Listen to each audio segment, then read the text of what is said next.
Hello students, सभी का बहुत बहुत स्वागत है विद्या क्लासेज में। आज आपको unit number 2 atomic structure 11th class unit number 2 atomic structure पढ़ाई जाएगी बच्चों। बहुत इम्पोर्टेंट यूनिट है और उम्मीद करता हूँ कि आप सभी बड़े ध्यान से इसे समझेंगे, सीखेंगे। और इस यूनिट से बोर्ड एग्जाम में तो अब नहीं आता है क्योंकि ये बोर्ड एग्जाम से हटा दिया गया, चैप्टर 11th में आ गया है, पर कंपटीशन में बहुत आता है इसे। तो मुझे उम्मीद है कि आप लोग इसे बहुत ध्यान समझेंगे। तो आइए बच्चों, शुरू करते हैं unit number 1 atomic structure. Atomic structure, ठीक है। तो ये हमारी यूनिट शुरू होती है एटॉमिक स्ट्रक्चर। प्यारे बच्चों, एटॉमिक स्ट्रक्चर में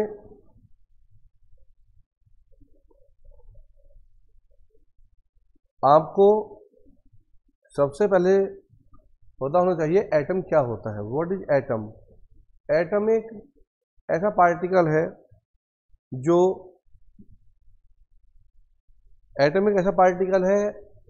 जो जितनी भी एलिमेंट्स की तत्व की रासायनिक अभिक्रियाएं होती हैं सब में भाग लेता है, उसे बोलते हैं एटम। बहुत छोटा पार्टिकल होता है और यह किसी भी तत्व की रासायनिक अभिक्रियाओं में भाग लेता है बच्चों।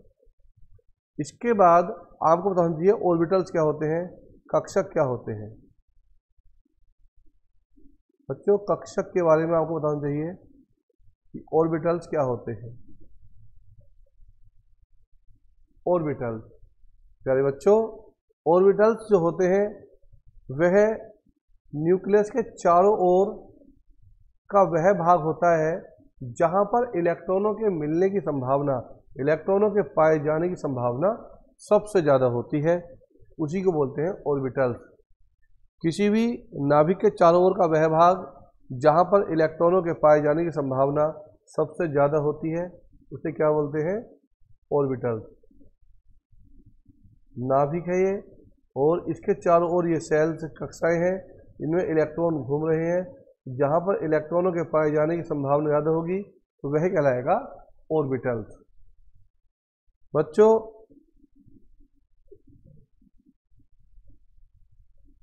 ऑर्बिटल्स जो होते हैं ये 4 प्रकार के होते हैं, आपको बताना चाहिए। एस पी कक्षक, डी कक्षक और एफ कक्षक। एस पी डी एफ, ये 4 प्रकार के होते हैं बच्चों orbitals. S orbitals, P, D और एफ ऑर्बिटल्स। जो एस ऑर्बिटल्स है बेटे, इसकी जो शेप होती है ये गोल होती है। पी की शेप डंबल के आकार की होती है, डी की शेप डबल डंबल के आकार की होती है और इसकी शेप जो होती है बहुत कॉम्प्लेक्स होती है। इसमें जो मैक्सिमम है 2 इलेक्ट्रॉन आ सकते हैं, इसमें मैक्सिमम इलेक्ट्रॉन 2 हो सकते हैं, इसमें मैक्सिमम इलेक्ट्रॉन 6 हो सकते हैं, मैक्सिमम इलेक्ट्रॉन 10 हो सकते हैं और मैक्सिमम इलेक्ट्रॉन 14 हो सकते हैं। ये इनमें किसी भी ऑर्बिटल में मैक्सिमम इलेक्ट्रॉनों के नंबर होते हैं बच्चों। इसके बाद वो देखेंगे आप लोग, इसमें जो होता है बेटे, इसका जो ओरिएंटेशन होता है उसमें एक बॉक्स होता है। इसके ओरिएंटेशन में कितने होते हैं? 3 बॉक्स होते हैं। इसमें कितने होते हैं? 10 बॉक्स होते हैं इसके ओरिएंटेशन में। 5 बॉक्स होते हैं, 1 2 3 4 5। इसमें 5 होते हैं और इसमें कितने होंगे? 7 होंगे। इसमें 7 होते हैं, 1 2 3 4 5 6, 1 2 3 4 5 6 7। और ये इसका हिंदी में बोलते हैं अभिविन्यास और इंग्लिश में बोलते हैं ओरिएंटेशन। अभिविन्यास, ये आपको याद रखना होगा। तो ऑर्बिटल्स कितने टाइप के होते हैं बेटे? 4 टाइप के होते हैं। कौन कौन से होते हैं? एस पी डी एफ होते हैं। एस ऑर्बिटल राउंड शेप का होता है, P dumbbell shape, D double dumbbell shape और एफ बहुत कॉम्प्लेक्स होता है।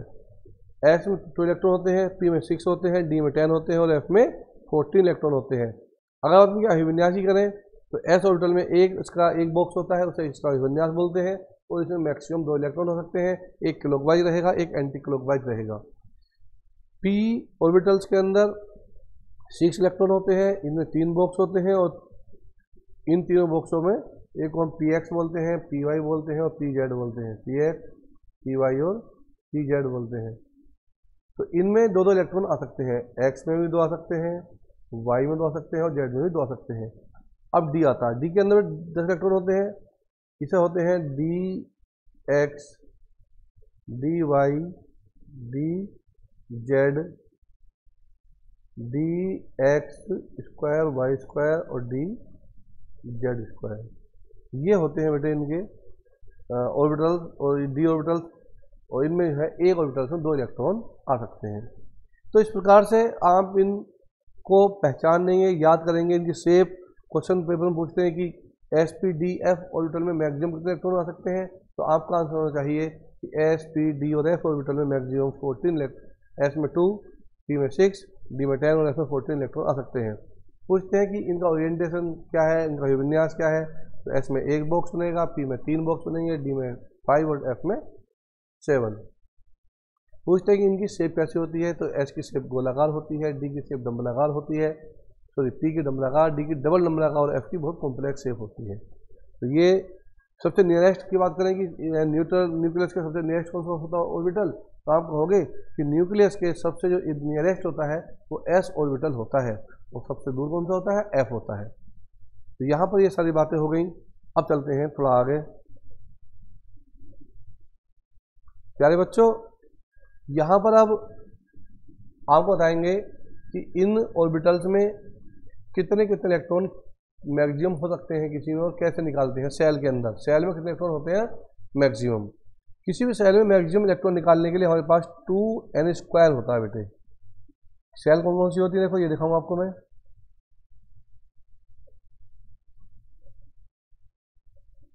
के, एल, एम, एन, ये होती है बेटे। के सेल की बात करूं यदि मैं, ये 1 2 3 4 के की बात करूं मैं, तो के सेल में अधिकतम इलेक्ट्रॉन बराबर 2n² हो गया। 2 इंटू एन कितना हो गया बेटे, के सेल के लिए 1 होता है, 1 का स्क्वायर हो गया, कितना हो गया 2 इंटू 1 इक्वल टू 2। किसी भी सेल में आप इसी प्रकार इलेक्ट्रॉन निकाल सकते हैं। अब अगले सेल की बात करते हैं। के के बाद एल सेल में अधिकतम इलेक्ट्रॉन 2n², 2 इंटू 2 का स्क्वायर, 2 इंटू 4 बराबर 8। एम सेल में इतने इलेक्ट्रॉन कितने आएंगे, 2n का स्क्वायर, 2 इंटू 2 का स्क्वायर, 3 का स्क्वायर,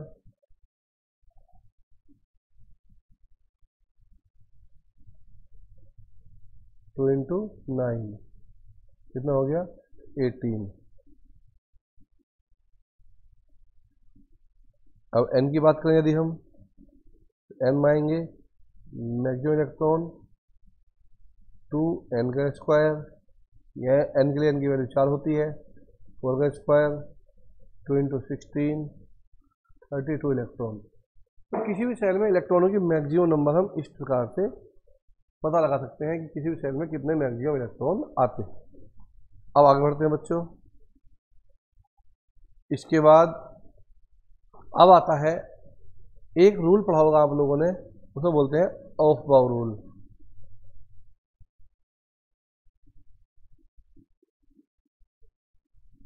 ऑफ-बाउ नियम। बच्चों ये नियम क्या है, क्या कहता है नियम?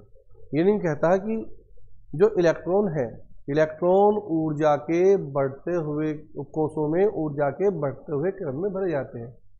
इलेक्ट्रॉन उपकोषों में ऊर्जा के बढ़ते हुए क्रम में भरे जाते हैं। इलेक्ट्रॉन उपकोषों में ऊर्जा के बढ़ते क्रम में भरे जाते हैं। इलेक्ट्रॉन उपकोषों में ऊर्जा के बढ़ते क्रम में भरे जाते हैं। यहाँ पर देखते हैं ऊर्जा का बढ़ता क्रम है क्या बेटे, तो हम उसे एक आरेख के नाम से बताएंगे आपको कि ऊर्जा का बढ़ता हुआ क्रम क्या है। एक आरेख के माध्यम से अब आपको सब बताया जाएगा। 1 2 3 4 5 6 7 इनमें डाल दो 1s, सब में 1s 2s 3s 4s 5s 6s 7s।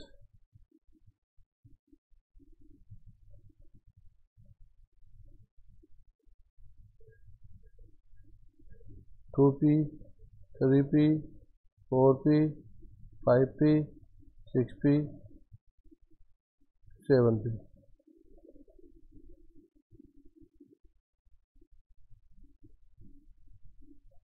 Three d 4d 5d 6d 4f 5f। ये हम एक यहाँ पे आ रही है, पहले एरो इसमें लगाइए, फिर एरो 2s में, फिर आमने सामने जो आएंगे वो कट जाएंगे इसके।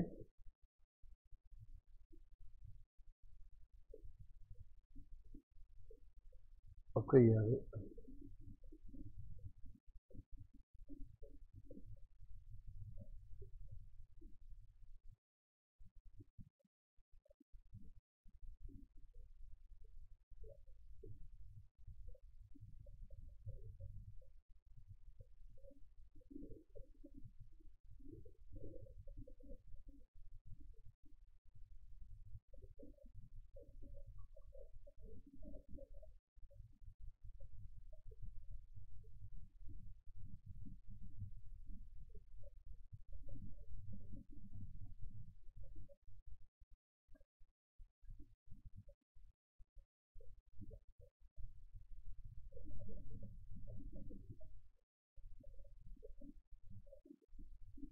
अब बेटा इसमें क्या करना है हमें, देखो पहले एरो कहाँ आया, हम लिखते हैं एनर्जी का इंक्रीजिंग ऑर्डर क्या है। पहले एरो आया 1s में, हम लिख देंगे ऊर्जा का बढ़ता क्रम।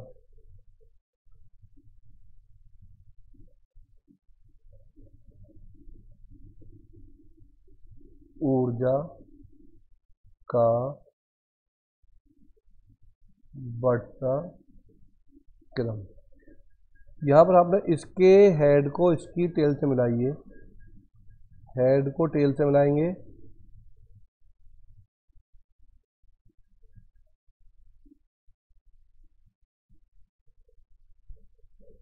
आपने हेड को टेल से मिलाया। बच्चों ऊर्जा का बढ़ता क्रम है, इस बढ़ते क्रम में सबसे पहले एरो 1s में आएगा, 1s के बाद देखो 2s में आया है, 2s के बाद 2p में गया है, 2p के बाद फिर ये घूम कर आया है 3s में, 3s के बाद आगे चलो देखो कहाँ जा रहा है ये देखो घूम कर आया 3s के बाद 3p में, 3p के बाद आया 4s में, 4s के बाद 3d और 3d के बाद 4p में, और 4p के बाद ये आगे बढ़ा 5s में, 5s के बाद 4d, 4d के बाद 5p 6s, और ये इसी प्रकार आगे बढ़ता चला जाएगा। तो ये इसी क्रम में इलेक्ट्रॉन इसमें भरने हैं। और आप ये जानते हैं प्यारे बच्चों, S में मैक्सिमम 2, P में मैक्सिमम 6, D में मैक्सिमम 10 और F में मैक्सिमम 14 इलेक्ट्रॉन ही खा सकते हैं। ये इलेक्ट्रॉन है, ये आप जानते हैं मैक्सिमम कितने कितने इलेक्ट्रॉन इसमें होते हैं।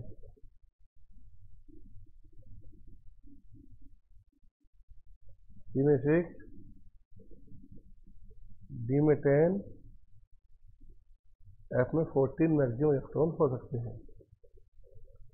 अब आता है बच्चों इसके बाद कि इलेक्ट्रॉन कैसे भर जाएंगे, कैसे क्वेश्चन आता है हमें। क्वेश्चन आता कि एक एलिमेंट है Na, उसका एटॉमिक नंबर 11 है, तो इसे आप SPDF के रूप में लिखिए, इसका इलेक्ट्रॉनिक विन्यास SPDF के रूप में लिखिए, ये क्वेश्चन आता है। तो हमें लिखना है सबसे पहले देखो 1s लिखेंगे।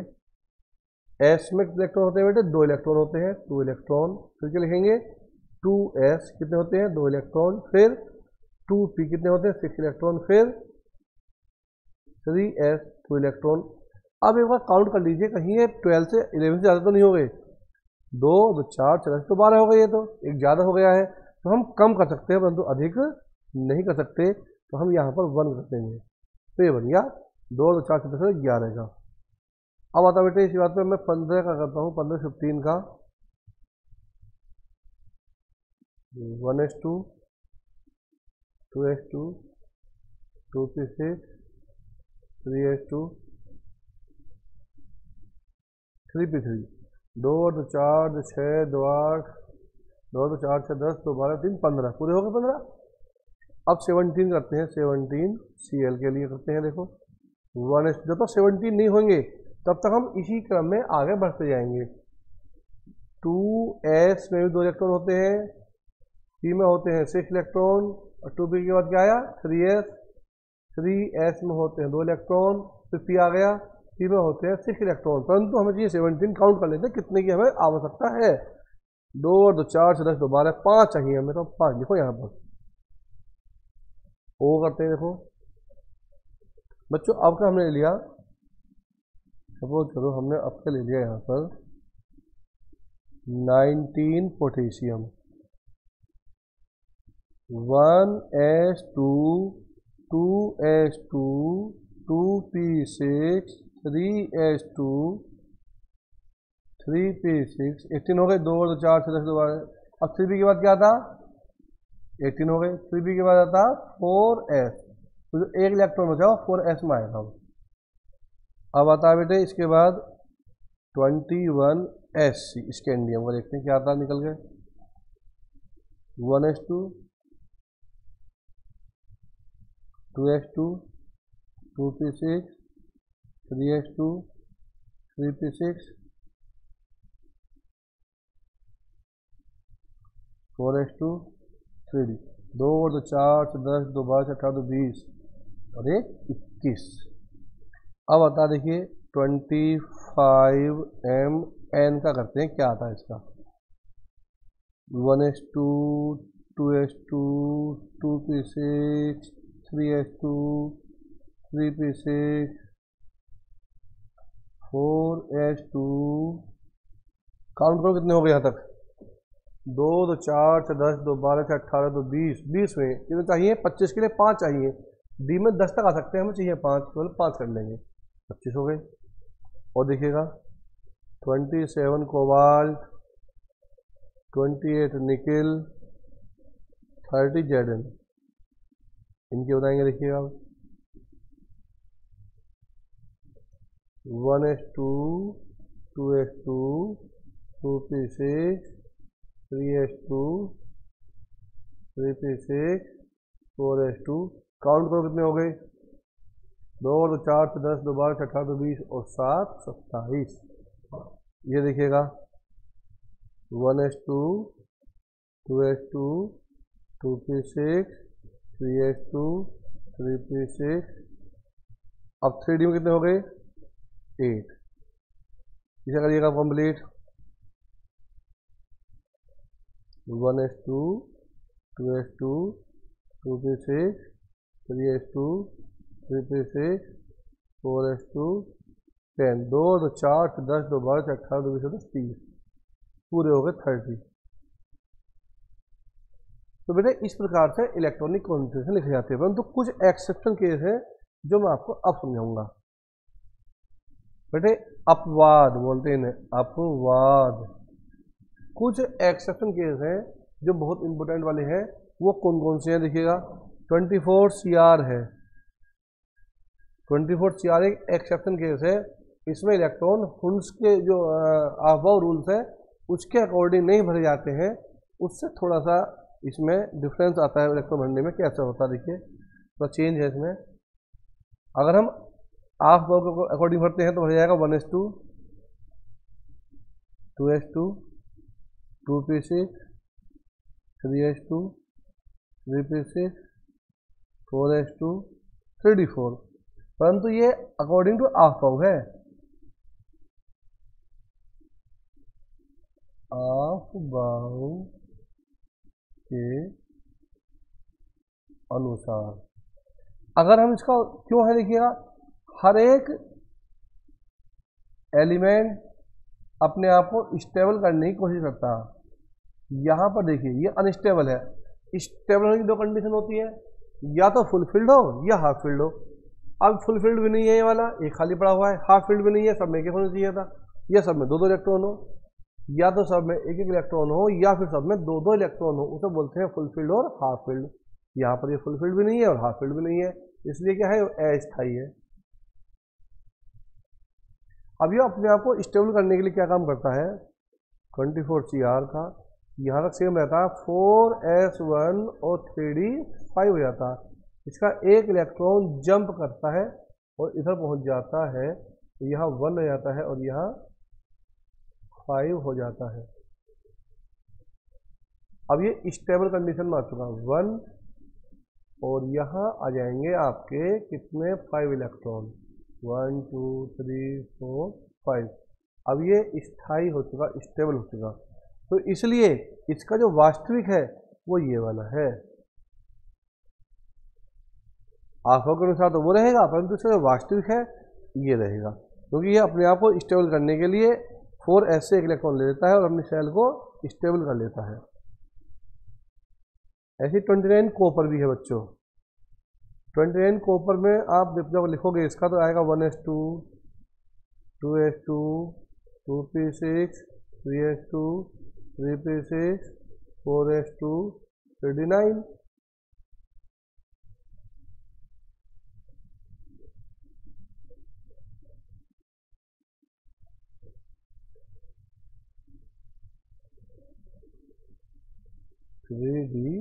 होना चाहिए, परंतु होता क्या है, 3d9 अब यहाँ स्टेबल आ गया, या तो यहाँ 10 होनी चाहिए तो या 5, तो यहाँ 10 कैसे हो, एक इलेक्ट्रॉन 4s से ये लेगा और अपने आप को स्टेबल करेगा। एक इलेक्ट्रॉन लेकर ये अपने आप को क्या करेगा, स्टेबल करेगा। तो ये सब सेम रहेगा, यहाँ पर यहाँ 4s1 और 3d10 हो जाएगा। ये क्या बन जाएगा, स्टेबल हो गया। अब देखो s में एक इलेक्ट्रॉन आ गया और p में कितने इलेक्ट्रॉन हो गए, d में 10 इलेक्ट्रॉन हो गए। हर ऑर्बिटल में दो दो इलेक्ट्रॉन आ जाएंगे। ये क्या बन गया बेटे, अब ये बन गया स्टेबल। तो ऐसी कंडीशन होती है स्टेबल की और अनस्टेबल की। तो अपने 24Cr है, 29Cu है, 46Pd है, 47Ag है, ये सारे एक्सेप्शन केस हैं, और ये अपने आप को स्टेबल करने के लिए इसी प्रकार से अपने बगल में जो होता है फोर्स, उससे इलेक्ट्रॉन लेकर अपने आप को स्टेबल कर लेते हैं। तो हम दिखाते हैं अब पॉजिटिव आयन और निगेटिव आयन वाले कैसे बनते हैं। अगर बच्चों 11Na पॉजिटिव हो तो इसका कैटायन का, धनायन का इलेक्ट्रॉनिक विन्यास कैसे बनाया जाएगा। 1s2 2s2 2p6 3s1 होना चाहिए था, पर एक पॉजिटिव इलेक्ट्रॉन का मतलब होता है कि सोडियम ने अपने बाह्य सेल से एक इलेक्ट्रॉन डोनेट कर दिया, इसलिए इस सेल में इलेक्ट्रॉन है ही नहीं, अब 0 हो गए। तो इसका ये है इलेक्ट्रॉनिक कॉन्फ़िगरेशन। इसे हटा दो यहाँ से। अब आता है 14Si, कितने पॉजिटिव, 4 पॉजिटिव। इसका बनना चाहिए 1s2 2s2 2p6 3s2, 2 तो 4 से 10 तो 12 और 3p6 3s2 के बाद 3p2, ये होना चाहिए बच्चों। इसका 4 पॉजिटिव है, तो इसका मतलब ये 4 इलेक्ट्रॉन अपने बाहरी कोश से हटा देगा। ये वाला कैंसिल, ये वाला कैंसिल, केवल ये बनेगा। अब आता है कि निगेटिव पर देखते हैं।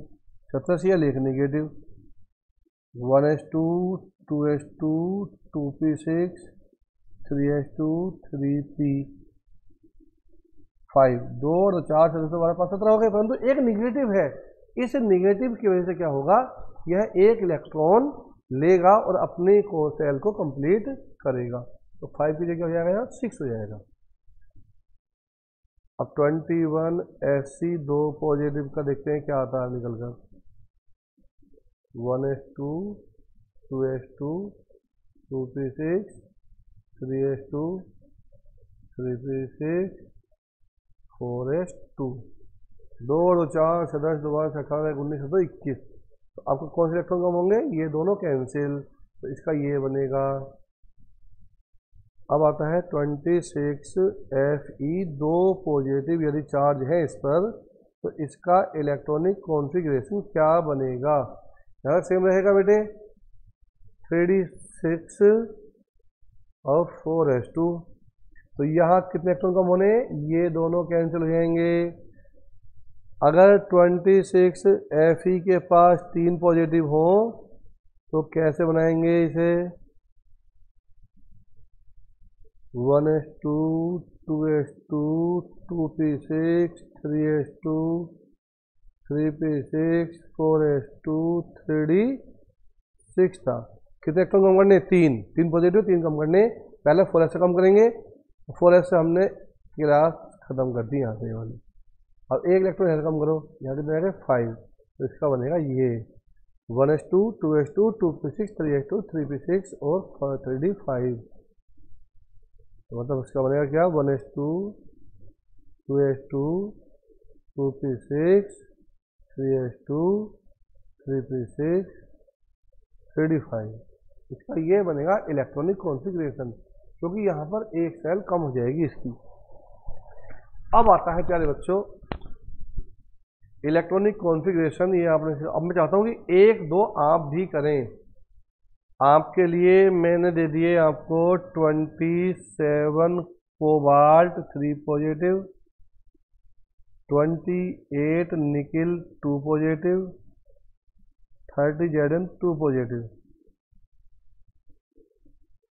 अब आपको इनके इलेक्ट्रॉनिक कॉन्फ़िगरेशन लिख के दिखाने हैं। कैसे दिखाएंगे इनके इलेक्ट्रॉनिक कॉन्फ़िगरेशन, क्या लिखूं इसका, 1s2 2s2 2p6 3s2 3p6 3d7 4s2, 2 और 4 से 10 2 12 से 18 तो 20 और 27। अब इसमें कितने कम करने, 3 पॉजिटिव कम करने, 2 तो यहाँ से कम हो गए, एक यहाँ से कितने रह गए, यहाँ 6 रह गए, ये बनेगा। इसे चेक कर लीजिए, शायद आपने ये किया होगा, चेक करिए आप इसे, ये किया होगा। अब देखिएगा इसका क्या बनता, 1s2 2s2 2p6 3s2 3p6 3d8 4s2। कितने कम करने यहाँ पर, 2 और 4 से 10 2 12 से 18 और 2 20 और 28 हो गए। 2 पॉजिटिव चार्ज हैं, तो ये 2 इलेक्ट्रॉन कम करने हैं आपको। तो कम कहाँ से करते हैं, पहले 4s में से, कैंसिल हो गई। अब ये करिएगा, 1s2 2s2 2p6 3s2 3p6 4s2 3d10। कितने कम करने, 2 कम करने के लिए आपको यहाँ से कैंसिल करनी पड़ेगी। 2 और 4 से 10 2 12 से 18 और 28 पूरे हो गए, 2 कम हो गए ना, 30 में से 2 कम घट गए तो 28 हो गए। तो इस प्रकार कैटायन का भी आपको सिखा दिया गया, एनायन का इलेक्ट्रॉनिक कॉन्फ़िगरेशन भी सिखा दिया गया, और धनायन ऋणायन का और न्यूट्रल एटम का भी आपको इलेक्ट्रॉनिक कॉन्फ़िगरेशन इलेक्ट्रॉनिक विन्यास सिखा दिए गए हैं। तो बच्चों ये सारे इलेक्ट्रॉनिक विन्यास आपको सिखा दिए गए, और उम्मीद करता हूँ कि आपको इस समझ में आ गए होंगे और आप इनकी प्रैक्टिस करेंगे तो मुझे पूरी उम्मीद है कि आप सभी इन प्रैक्टिस के वजह से बड़े अच्छे से इन्हें कर पाएंगे। और यदि भी फिर भी आपको यदि कोई दिक्कत कहीं आती है तो आप मुझे मैसेज करके बता सकते हैं कि यहाँ पर ये हमें प्रॉब्लम आई है। अब इसके आगे बढ़ते हैं बच्चों, कुछ एक्सेप्शन थे, उनका हमने आपको पॉजिटिव वालों का नहीं बताया है, उन्हें सिखा देते हैं।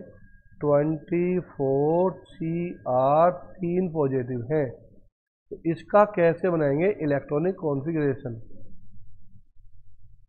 1s2, 2s2, 2p6, 3s2, 3p6, 3d5। यहाँ पर ये बात ध्यान देने वाली है कि यहाँ पर जो आएगा 3d5 4s1 आएगा। कितने कम करने? 3 पॉजिटिव चार्ज हैं तो हमें 3 इलेक्ट्रॉन कम कर देने हैं। यहाँ से खत्म, 1 इलेक्ट्रॉन, 2 इलेक्ट्रॉन यहाँ से, यहाँ कितने बचे? 3 बचे। तो इस प्रकार से इसका इलेक्ट्रॉनिक विन्यास आप ये लिखेंगे जो आप लोग इस समय देख रहे हैं स्क्रीन पर।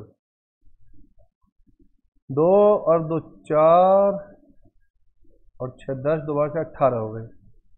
18 और 3 21 और 3 माइनस हो गए। 29 कॉपर 1 पॉजिटिव और 29 कॉपर 2 पॉजिटिव का भी इलेक्ट्रॉनिक कॉन्फ़िगरेशन लिखना है आपको। 1s2, 2s2, 2p6, 3s2, 3p6, 4s1 और 3d10। इस s को इधर लिख दो, इसको इधर, या ऐसे कर लो, कोई दिक्कत नहीं है, आप इन्हें कैसे भी लिख सकते हैं। तो इसमें इलेक्ट्रॉन कितने कम करना? 1, तो 1 तो हमें ऐसे कम करना है ना, ये बनेगा। ठीक है, 1s2, 2s2, 2p6, 3s2, 3p6, 4s1, 3d10। कितने कम करने? 2 इलेक्ट्रॉन। जब 2 कम करने हैं तो 1 तो यहाँ से खत्म करो और यहाँ कितने कर दो? 9। तो इस प्रकार से ये बनेगा क्रोमियम का और कॉपर का इलेक्ट्रॉनिक कॉन्फ़िगरेशन। ये क्यूप्रस, ये क्यूप्री और ये क्रोमियम, इनका इलेक्ट्रॉनिक कॉन्फ़िगरेशन ये होगा बच्चों जो आपने अभी अभी बोर्ड पर देखा है। अब एक और यहाँ पर टॉपिक आता है हुंड का नियम।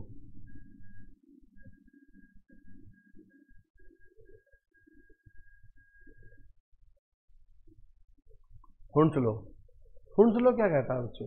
हुंड लो कहता है किसी भी ऑर्बिटल में इलेक्ट्रॉन तब तक नहीं भरे जाएंगे जब तक कि सभी कक्षकों में एक एक इलेक्ट्रॉन न भर जाए। क्या कहता? किसी भी कक्षक में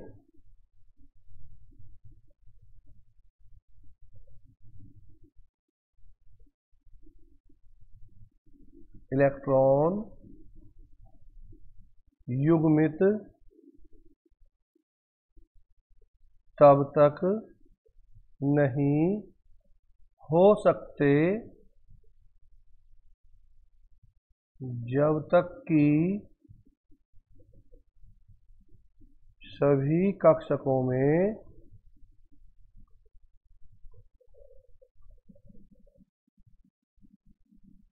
एक एक इलेक्ट्रॉन न भर जाए। किसी भी कक्षक में इलेक्ट्रॉन युग्मित तब तक नहीं होंगे जब तक कि सभी कक्षकों में एक एक इलेक्ट्रॉन न भर जाए। अब देखो एग्जांपल देखते हैं हम यहाँ पर बच्चों। हमने लिया 20, चलो उस पर एग्जांपल लेते हैं। इससे भी हमने लिया यहाँ पर एग्जांपल के तौर पर 17 Cl ले लिया।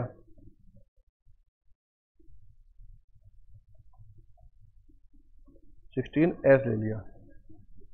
1s2, 2s2, 2p6, 3s2, 3p4, 2 और 2 4 से 2 12 4 16। अब इसमें p में कितने होते हैं ऑर्बिटल? 3 होते हैं बेटे। 4 इलेक्ट्रॉन है, 1 2 3 4, ऐसे नहीं भर सकते। हमने कहा किसी भी कक्षक में इलेक्ट्रॉनों के जोड़े तब तक नहीं बनेंगे जब तक कि सभी में एक एक इलेक्ट्रॉन न भर जाए। तो यहाँ पर हम भर रहे हैं, इसमें 1 इलेक्ट्रॉन, दूसरा, तीसरा, चौथा। अब आए हैं 2 इलेक्ट्रॉन अनपेयर्ड वाले, तो इन्हें बोलेंगे हम अयुग्मित इलेक्ट्रॉन। क्या बोलेंगे? अयुग्मित इलेक्ट्रॉन बराबर 2। ये बिना जोड़े वाले अनपेयर्ड इलेक्ट्रॉन है, 2 ऐसे भर जाएंगे। तो किसी भी कक्षक में इलेक्ट्रॉनों को तब तक आप नहीं जोड़ बन सकते, युग्मित हो सकते, जब तक कि सभी कक्षकों में एक एक इलेक्ट्रॉन न भर जाए। और देखते हैं example 25Mn, 1s2, 2s2, 2p6, 3s2, 3p6, 4s2, 3d5। D में कितने होते हैं बेटा ऑर्बिटल? 5 ऑर्बिटल, 5 इलेक्ट्रॉन है। 1 2 3 4 5, 5 हो गए। तो अनपेयर्ड इलेक्ट्रॉन कितने बचे? 5। 27 कोबाल्ट है, मतलब सेम आएगा यहाँ तक। 4s2 और 3d7। डी में कितने होते हैं ऑर्बिटल? 5। कितने इलेक्ट्रॉन है? 7। 1 2 3 4 5 6 7। कितने अनपेयर्ड बचे? 3। अनपेयर्ड इलेक्ट्रॉन बराबर 3। तो हमें इस प्रकार से इलेक्ट्रॉन में भरने होते हैं। पहले सभी में भरो, उसके बाद जो बचाते हैं फिर जोड़े बनाने शुरू करो। उसके बाद जितनों के जोड़े बन गए वो अलग कर दीजिए, और जिनके जोड़े नहीं बने, जो पेयर नहीं बन पाए हैं, उन्हें काउंट कर लीजिए, वो कहलाएंगे अनपेयर्ड इलेक्ट्रॉन। अब आता है एक में 21 SC का करके दिखाता हूँ आपको। 1s2, 2s2, 2p6, 3s2, 3p6, 4s1, 4s2, 3d1। D में कितने हैं ऑर्बिटल? 5। 1 इलेक्ट्रॉन बन जाएगा, तो यहाँ अनपेयर्ड इलेक्ट्रॉन 1 हुआ। कितने हुए?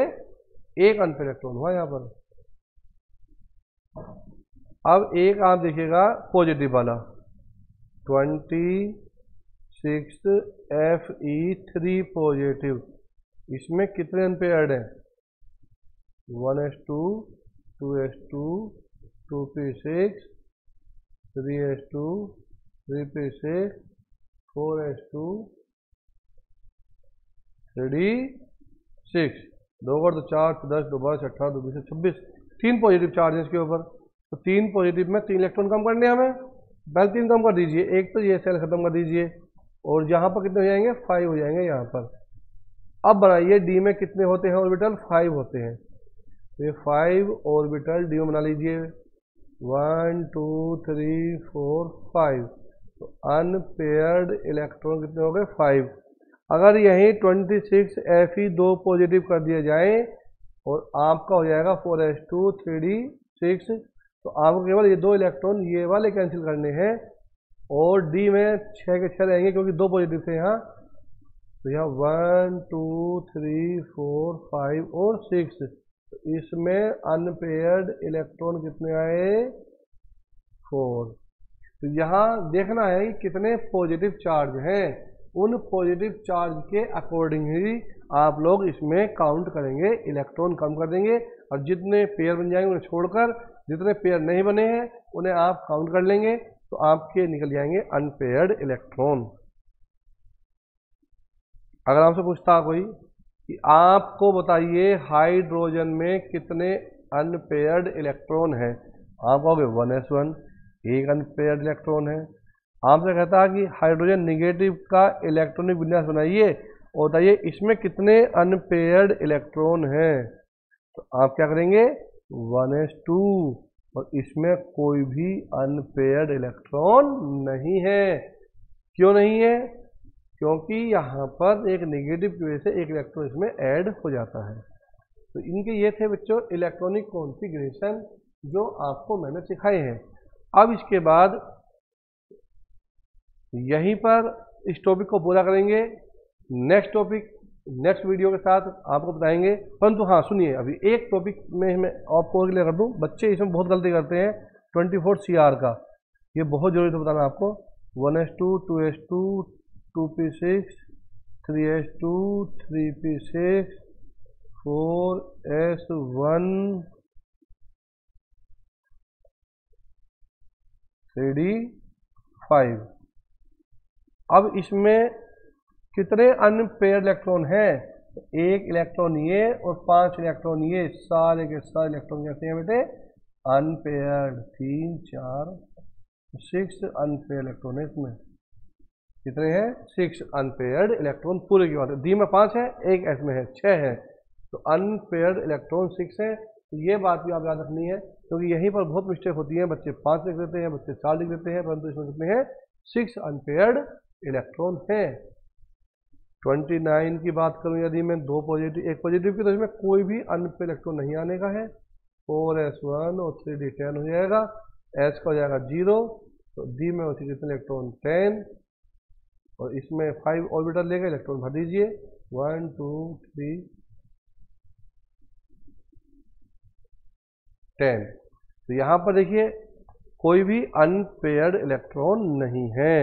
तो इस प्रकार से आप लोग किसी भी ऑर्बिटल में अनपेयर्ड इलेक्ट्रॉन फाइंड कर सकते हैं हुंस रूल से। तो हुंस रूल ने क्या कहा, किसी भी ऑर्बिटल में तब तक इलेक्ट्रॉन युग्मित नहीं हो सकते जब तक कि सभी कक्षकों में एक इलेक्ट्रॉन न भर जाए। तो ठीक है बच्चों, इसी के साथ यहीं पर यह लेक्चर पूरा होता है। सभी को नमस्कार, सभी का बहुत बहुत धन्यवाद। अब मिलते हैं नेक्स्ट लेक्चर में नेक्स्ट वीडियो के साथ। तब तक के लिए थैंक यू, धन्यवाद।